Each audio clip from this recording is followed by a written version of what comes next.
Պարոն Սիմոնյան,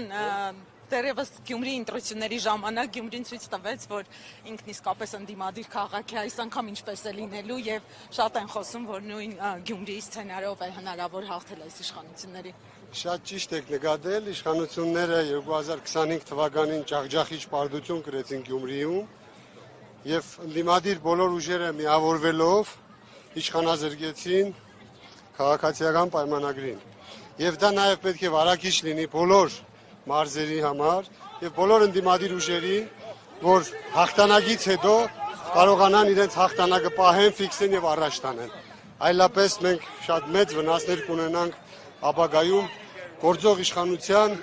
վարած քաղաքականության հետևանքով։ Իսկ չկողմնորոշված քաղաքացիներին ինչ խորհուրդ կտաք որոնց։ Չկողմնորոշված քաղաքացիները պետք է հասկանան, որ սա անձերի ընտրություն չէ, սիմպաթիաներով չեն առաջնորդվելու այս ընտրությանը եւ սա պայքար է հանուն լինելիության, հանուն հայի գենի պահպանման, հայի տեսակի պահպանման, սա յուրաքանչյուր գիտակից հայ պետք է իր մեջ ֆիքսի։ Այլապես իրոք մենք ծանր ժամանակներ ապրելով չենք կարողանալու մեր ողնաշարը ուղենք եւ առաջ շարժվենք։ Միանշանակ պետք է ձայնը տալ ընդդիմադիր ուժերից որևիցե մեկին, իսկ ավելի այսպես մանրացած ասեմ, որ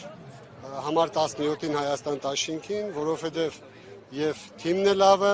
երիտասարդներ, ովքեր յուրաքանչյուր իրենց ոլորտներում, իրենց քաղաքներում, մարզերում կայացած մարտիկ են, իսկ դաշինքը առաջնորդող երկրորդ նախագահան այդ ամենը ապացուցել է փորձով, իր գիտելիքներով, իր ունեցած արտաքին եւ ներքին քաղաքականությամբ եւ